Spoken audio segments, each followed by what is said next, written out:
क्या एक बार फिर से बंद हो जाएगा भारत? क्या दोबारा से लोगों के लाशों के ढेर देखने को मिलेंगे? क्या अब एक बार फिर से भारत के लोग के सपनों के साथ साथ यहाँ की इकोनॉमी भी डूब जाएगी? दोस्तों, अब तक तो आपको पता चल ही गया होगा कि चाइना में एक बार फिर से कोरोना वायरस ने लोगों को अपनी चपेट में ले लिया है और ऐसा कहा जा रहा है कि आने वाले कुछ महीनों के अंदर चाइना की 60% आबादी इस बार इसका शिकार हो जाएगी और करोड़ों लोग मौत की सूली चढ़ जाएंगे। लेकिन सवाल यह आता है कि जिस खतरनाक वेरिएंट ने चाइना के लोगों की जिंदगी नर्क बनाई है, क्या वो भारत में भी अपना कब्जा जमाएगा? क्या वापस से भारत बंद हो जाएगा? और साथ ही साथ ये भी जानेंगे कि आखिर चाइना में ही क्यों इस वायरस ने अपना रौद्र रूप दिखाया है। दोस्तों, अगर आज से 3 साल पहले देखा जाए तो साल 2019 का अंत हो रहा था। लोग बाहें फैलाकर 2020 का स्वागत करने के लिए खड़े थे, लेकिन फिर चाइना के लोगों ने नए साल के तोहफे में एक ऐसी महामारी दी जिसने कई सारे लोगों की जिंदगी उजाड़ के रख दी।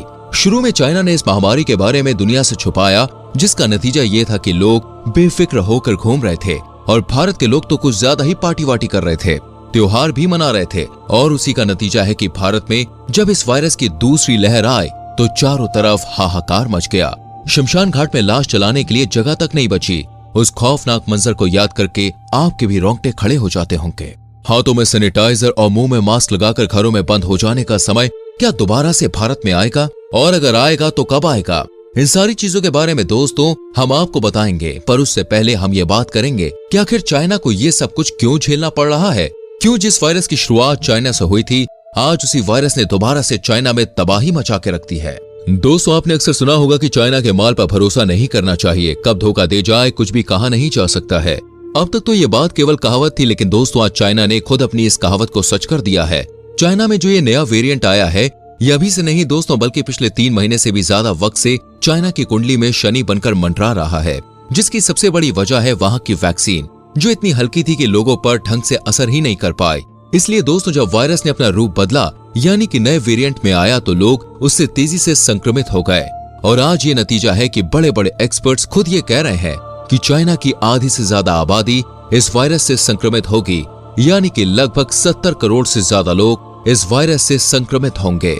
अगर यही चाइना दोस्तों अपने देश में मजबूत वैक्सीन लगवाता तो आज ये हालात देखने को नहीं मिलते।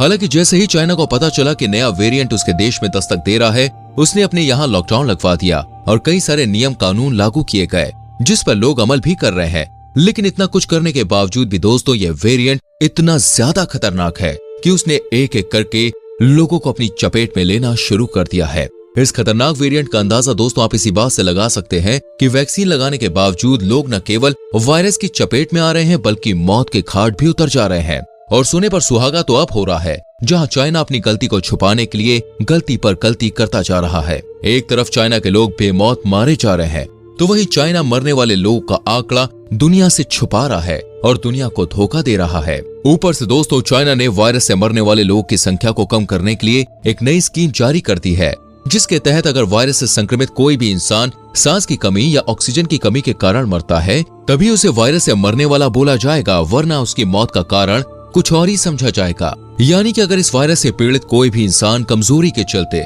हार्ट अटैक से मर जाता है या फिर उसको कोई दूसरी दिक्कत हो जाती है, तो उसे महामारी से मरने वाले लोगों की लिस्ट में शामिल नहीं किया जाएगा। ये सारी राजनीति चाइना सिर्फ और सिर्फ इसलिए कर रहा है ताकि दुनिया को पता न चल सके कि उसके देश में कितने लोग मर रहे हैं। चाइना की इन सभी गलतियों को देखते हुए दोस्तों वहाँ के लोग भी समझ गए हैं कि उनके साथ गलत हो रहा है, जिसके लिए वो बहुत ही ज्यादा गुस्से में है और सड़कों पर प्रदर्शन कर रहे हैं। हालांकि अगर चाइना अभी भी चाहे तो बहुत सी मौतों को रोक सकता है और देश के हालातों को काबू में कर सकता है, ताकि ये महामारी दुनिया को तबाह करने के लिए आगे ना बढ़े। बस चाइना को अमेरिका, यूरोप और फिर भारत जैसे देशों से वैक्सीन मंगानी है और अपने देश के लोगों को लगानी है, जिससे उनकी इम्यूनिटी और भी ज्यादा बिल्ड हो सके और वो आने वाले संकट से बच जाए। लेकिन दोस्तों चाइना ऐसा करेगा नहीं, क्योंकि अगर चाइना ने ये कर दिया तो वहाँ के लोगों का भरोसा पूरी तरह से अपनी सरकार से उठ जाएगा और दुनिया के सामने भी चाइना को झुकना पड़ेगा। ये सारी चीजें चाइना को गवारा नहीं है, फिर भले ही उसके करोड़ों लोगों की जान क्यों ना चली जाए। चाइना को दुनिया के सामने झुकना मंजूर नहीं। और दोस्तों ये सारी बातें हम नहीं कह रहे, बल्कि दुनिया के बड़े बड़े एक्सपर्ट्स की राय जानने के बाद ही हमने ये खास वीडियो आपके लिए बनाई है, ताकि आप भी जान सके कि चाइना से गलती कहाँ हुई। अब सवाल ये आता है दोस्तों कि चाइना की गलतियों का असर भारत के ऊपर कब पड़ेगा और कितना पड़ेगा। क्या वापस से लोगों को अपनी नौकरी छोड़कर दर दर भटकना पड़ेगा और लॉकडाउन के चलते अपने घरों में बंद हो जाना पड़ेगा? या फिर इस बार किस्मत कुछ और ही करवट लेगी? तो दोस्तों अगर हम इसका सीधा सा जवाब दें तो ये सब कुछ सिर्फ और सिर्फ आपके हाथों में है। जी हाँ, चाइना की सरकार भले ही खराब हो, लेकिन दोस्तों वहाँ के लोग समझदार हैं और अपनी भलाई के लिए नियम कानूनों का पालन करते हैं और पूरे कंट्रोल में रहते हैं। हमारे देश की दिक्कत ही यही है कि हम नियम कानूनों को मानते ही नहीं है और पिछली बार भी इसी कारण देश डूबा था और इस साल भी यही होने वाला है। यहाँ तक कि हमारे देश के स्वास्थ्य मंत्रालय ने भी घोषणा कर दी है कि महामारी अभी टली नहीं है और हमें अपने देश में चाइना जैसे हालात नहीं लाने हैं।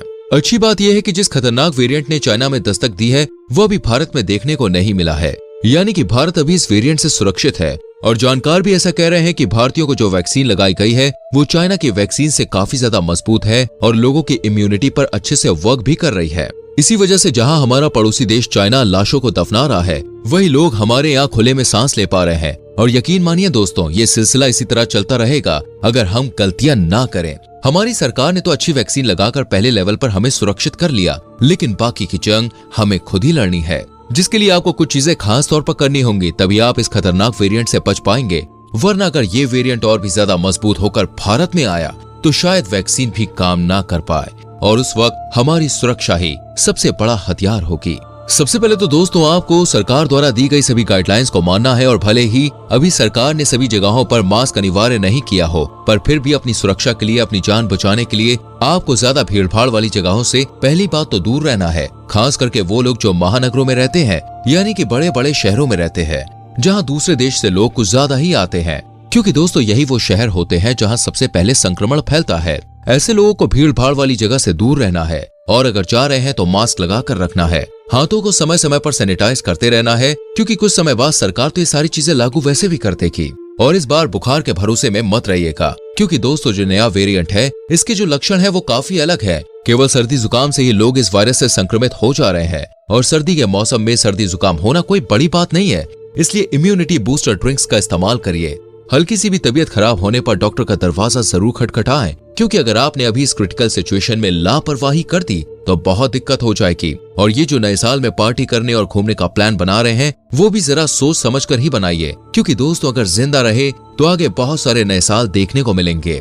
लेकिन अगर अभी हमने अपने आप को संभाल लिया और बीमारी से बच गए तो न केवल आप और आपका परिवार सुरक्षित रहेगा, बल्कि देश की इकोनॉमी जो अभी थोड़ी बहुत ठीक हो रही है वो भी सुरक्षित रहेगी। देखिए दोस्तों, पिछली बार जो गलतियां आपने करी हैं उसे दोहराने की बिल्कुल भी जरूरत नहीं है। उन गलतियों से सीख लेने की जरूरत है, वरना चाइना बहुत दूर नहीं है, पड़ोस में ही है। और वायरस को अगर हल्की सी भी भनक लग गई कि भारत के लोग लापरवाही कर रहे हैं तो वो हमें नहीं छोड़ेगा। और वायरस जब किसी देश को अपनी जकड़ में लेता है तो उससे क्या हाल होते हैं ये आप पहले भी देख चुके हैं। बाकी समझदार को इशारा काफी है। हम तो केवल आपसे अपनी इस वीडियो के जरिए ये अपील करना चाहते हैं कि खुद के साथ साथ अपने आसपास के लोगों को भी सुरक्षित रखें, ताकि देश सुरक्षित बना रहे। और इस वीडियो को दोस्तों जितना हो सके लाइक करके शेयर जरूर करें, ताकि बाकी लोग भी जागरूक रहें। हमारी आने वाली वीडियोस को देखने के लिए चैनल को सब्सक्राइब करके बेल आइकन प्रेस करें, जिससे आपसे कोई भी वीडियो मिस ना हो। मिलते हैं अगली वीडियो में। अपना ख्याल रखिए। Bye bye, take care.